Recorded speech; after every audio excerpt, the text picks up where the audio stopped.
Doctor, आपके वालिद के वाइट सेल्स बिल्कुल ख़त्म हो गए हैं।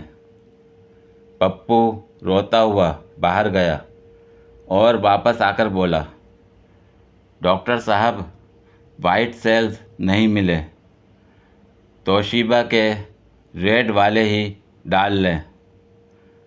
डॉक्टर, ये चाइना का भालू नहीं, तेरा बाप है।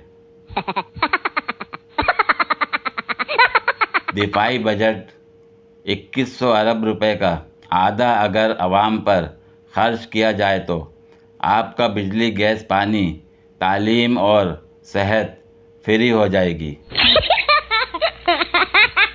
आजकल पाकिस्तान में इंटरनेट ऐसे चल रहा है जैसे लहंगा पहनकर दुल्हन चलती है।